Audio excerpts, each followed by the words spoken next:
जय श्री राम बच्चों। Class 12 chemistry chapter number 6 haloalkanes and haloarenes. बच्चों लास्ट क्लास में मैंने तुम लोगों को एलिमिनेशन रिएक्शन पूरा समझा दिया था और उससे लास्ट क्लास में न्यूक्लियोफिलिक सब्स्टिट्यूशन भी हो चुका है।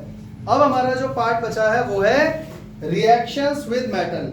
और ये भी याद रखना हम अभी हेलो एल्केन पढ़ रहे हैं, हेलो एरीन पर अभी हम नहीं गए हैं। तो हम क्या पढ़ रहे हैं? रिएक्शंस विद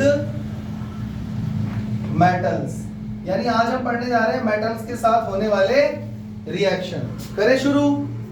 ठीक है बच्चों, सबसे पहले मुझे ये बताओ हेलो एल्केन का रिएक्शन मेटल, देखो मेटल कौन कौन से होते हैं? इलेक्ट्रोपॉजिटिव मेटल सोडियम है, लिथियम है, जिंक है, मैग्नीशियम है, यही तो मेटल है। तो सोडियम के साथ रिएक्शन आप लोग पहले भी पढ़ चुके हो, जरा याद करो। वुड्स रिएक्शन, अरे याद आया कि भूल गए? क्या होता था इसमें? हेलो एल्केन का रिएक्शन सोडियम से ही होता था इन the presence of dry ether. तो जैसे मान लो जनरल रिएक्शन लिखते हैं RX प्लस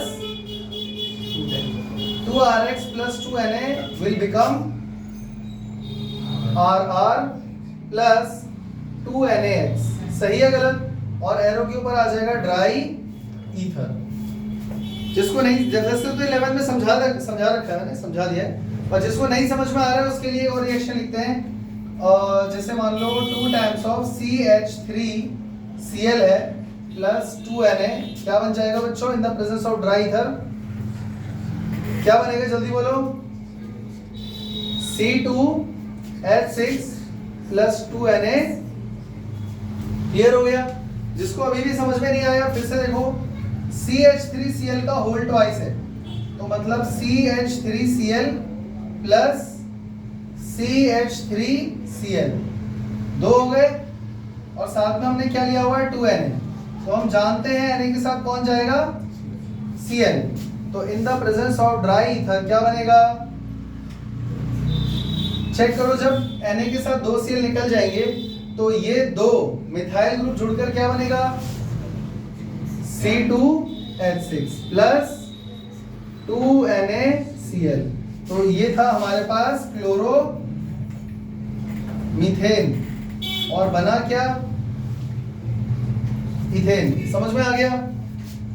लेकिन मैंने तुम्हें ये भी बताया था कि इसमें अगर आप ये रिएक्शन करते हो तो हमेशा इवन नंबर ऑफ कार्बन ही मिलेंगे। हाँ या ना? क्योंकि मान के चलो आपने यहाँ पे क्लोरोमीथेन लिया, तो ये जब दो जुड़ेंगे तो दो जुड़कर कितने बनेंगे? C2। अगर हम यहाँ पे क्लोरोइथेन लेते तो यहाँ ब्यूटेन बनता। लेकिन अगर आपको ऑड नंबर ऑफ कार्बन चाहिए तब क्या करोगे? तो वहां पे मिक्स वुड्स रिएक्शंस हम लोग यूज करेंगे। जैसे मान लो CH3Cl plus 2Na plus Cl CH2CH3। ये समझ में आ गया? वो समझ में आया? मतलब जो अल्काइल हैलाइड मैंने लिया है वो दोनों अलग अलग है। ये है क्लोरोमीथेन, ये है क्लोरोमीथेन और ये है क्लोरोइथेन। तो यहाँ पे Na के साथ ये Cl तो निकल जाएगा no doubt in the presence of dry ether. लेकिन प्रोडक्ट क्या बनेगा बच्चों? CH3 और CH2 और CH3 क्या बना? CCC प्लस, हो सकता है ये मीथेन खुद ही के साथ जुड़ जाए तो बन जाएगा इथेन प्लस, और अगर ये इसी के साथ जुड़ता है तो बन जाएगा CCCC। यानी यहाँ पे तीनों प्रोडक्ट बनेंगे, प्रोपेन, इथेन और ब्यूटेन। तो इसको बोलते हैं मिक्स। और साथ में इसके अलावा एक और चीज बनेगी 2NaCl। ये हो गया आपका प्रोपेन, इथेन और ब्यूटेन। इसको बोलते हैं मिक्स्ड वुड्स प्रोडक्ट्स। ये रिएक्शन जो है ना, ये वाला जो लास्ट में मैंने लिखा है, ये हम तब करते हैं जब हमें ऑड नंबर ऑफ कार्बन चाहिए। जैसे कि हम जानते हैं जनरली यहाँ पे इवन नंबर ऑफ कार्बन आएंगे, लेकिन अगर मुझे ऑड नंबर ऑफ कार्बन चाहिए जैसे 3, तब हम ये रिएक्शन प्रेफर करते हैं। वरना जनरली वुड्स रिएक्शन ऐसे ही होता है जैसे 11th में पढ़ा था। कोई दिक्कत? तो और एक चीज, ये रिएक्शन जो है हमेशा यूज होता है एसेंट ऑफ चेन के लिए। एसेंट ऑफ चेन, चेन लंबी अगर करनी हो, कार्बन चेन को इंक्रीज करना हो, तब हम करेंगे वुड्स रिएक्शन। कोई दिक्कत? चले आगे। बच्चों रिएक्शन विद मेटल में एक फ्रैंकलैंड रिएक्शन भी आता है, फ्रैंकलैंड रिएक्शन। इसमें हम लोग क्या करते हैं बच्चों? Reaction with zinc, reaction with zinc.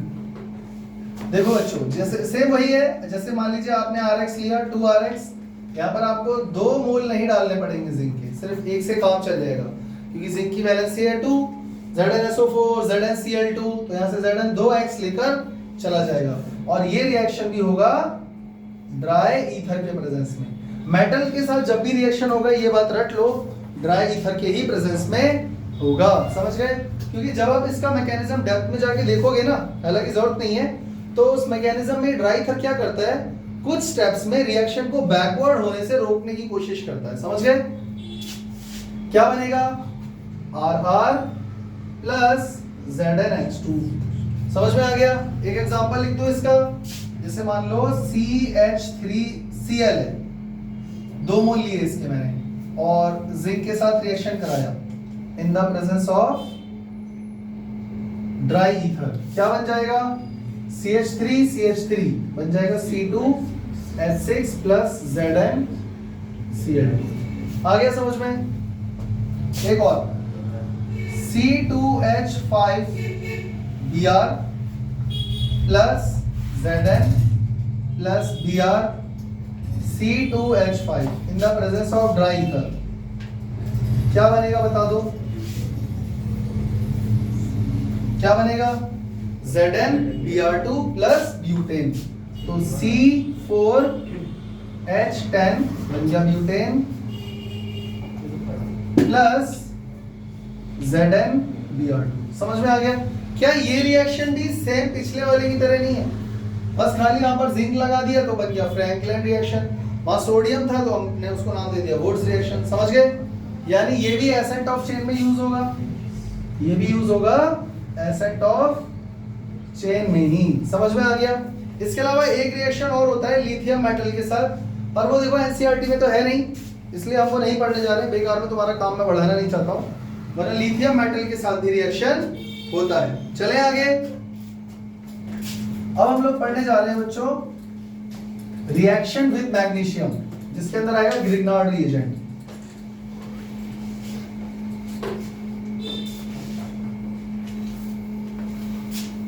Number 3 reaction with magnesium Mg। इसको क्या नाम दिया गया है? Grignard's reagent. समझ में आ गया? जो प्रोडक्ट बनेगा उसको बोलते हैं ग्रिग्नार्ड रिएजेंट। इसमें होता ये है कि सपोज करो आपके पास एक हेलो एल्केन है RX, आपने इसमें रिएक्शन करवाया किसके साथ? मैग्नीशियम के साथ। क्या बनेगा? इन the presence of dry ether क्या बनेगा? क्या बनेगा? R और X के बीच में आकर बैठ जाएगा ये Mg। ये Mg क्या करेगा? R और Mg के बीच में आकर बैठ जाएगा। समझ में आ गया? इसी को बोलते हैं बच्चों ग्रिग्नार्ड रिएजेंट। क्या बोलते हैं?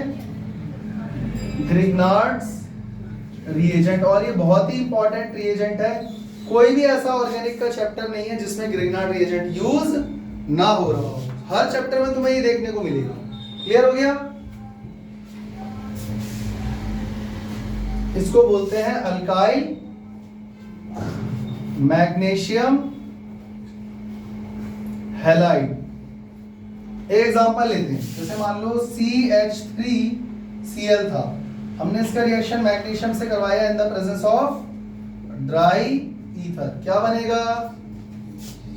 CH3MgCl। क्या बोलोगे इसको? Methyl magnesium chloride. आ गया समझ में? और एक एग्जांपल दूं, क्लियर है? इसका एक बार मैकेनिज्म देखिए बच्चों, हो क्या रहा है,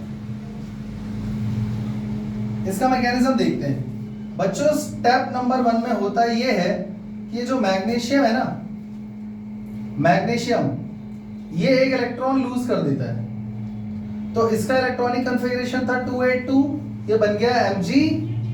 आउटरमोस्ट शेल में कितने इलेक्ट्रॉन थे? 2। अब इसके पास एक इलेक्ट्रॉन बचा है और एक आ गया पॉजिटिव चार्ज, कोई दिक्कत। स्टेप नंबर 2, जो ये Rx का बॉन्ड है ये भी ब्रेक हो जाता है, तो ये बन जाता है X माइनस प्लस R पर डॉट लग जाएगा, मतलब ये बन गया मिथाइल फ्री रेडिकल, ये बन गया फ्री रेडिकल। अब जरा सोच के देखो, जब बच्चों स्टेप नंबर 3, जब R डॉट का रिएक्शन होगा Mg के साथ, जिसके पास एक डॉट भी है एक पॉजिटिव चार्ज भी है, और उसी का रिएक्शन होगा इस X माइनस से, क्या बनेगा? क्या बनेगा? इन the presence of dry ether, in the presence of dry ether क्या बनेगा? चेक करो, R का बॉन्ड बनेगा Mg से कोवेलेंट, और Mg का X के साथ बनेगा आयनिक बॉन्ड, क्योंकि वह कंप्लीट ट्रांसफर ऑफ इलेक्ट्रॉन हो रहा है, तो बन जाएगा R Mg X। समझ में आ गया? ये बॉन्ड कैसा है बच्चों? 50%, ये है कोवेलेंट बॉन्ड, ये है कोवेलेंट बॉन्ड, और ये कैसा बॉन्ड है बच्चों? ये है आयनिक बॉन्ड। क्लियर हो गया? लेकिन हम ये जानते हैं कि दुनिया का कोई भी बॉन्ड 100% कोवेलेंट और 100% आयनिक नहीं होता है, लेकिन Mg और X के बीच में देखो कंप्लीट ट्रांसफर ऑफ इलेक्ट्रॉन हुआ है, तो ये तो आयनिक बॉन्ड सही है, लेकिन इस साइड क्या होता है कि 50% कोवेलेंट होता है और 50% आयनिक होता है। क्लियर हो गया? चले आगे। ये तो मैंने इस हिसाब से तुमको मैग्नीशियम समझाया, वरना Mg जो है ना प्लेन के ऊपर से और नीचे से कहीं से भी अटैक कर सकता है। अभी बना के दिखाता हूँ, इसको जरा इरेज करता हूँ। जैसे एक छोटा सा एग्जांपल लेते हैं, सपोज ये रहा C, यहाँ पर Br है, CH3 C2H5H, इसके साथ रिएक्शन हुआ मैग्नीशियम का, क्या बनेगा बच्चों इन the presence of dry ether? तो कोई भी प्रोडक्ट बन सकता है, इन्वर्जन वाला भी बन सकता है और रिटेंशन वाला भी बन सकता है। तो यहाँ पर मैं लिखूंगा CH3 C2H5H MgBr, और हम प्रोडक्ट ये भी लिख सकते हैं Br MgC C2H5 CH3H। तो मतलब ये हो गया तुम्हारा इन्वर्जन वाला प्रोडक्ट और ये हो गया रिटेंशन। ये दोनों तरफ से अटैक कर सकता है। क्लियर हो गया? जैसे मान के चलो ये आपका प्लेन है,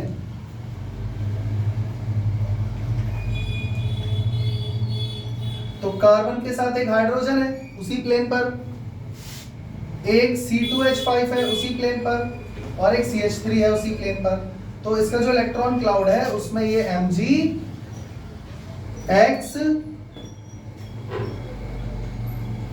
ऊपर से भी अटैक कर सकता है, नीचे से भी अटैक कर सकता है। समझ गए?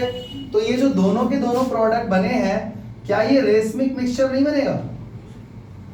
रेसमिक मिक्सचर नहीं बनेगा। अगर ये रेसमिक मिक्सचर है तो क्या ये ऑप्टिकली एक्टिव होगा? प्लेन पोलराइज्ड लाइट को कहीं भी रोटेट करेगा? भाई रिटेंशन वाला राइट साइड में रोटेट करता है, इन्वर्जन वाला लेफ्ट साइड में।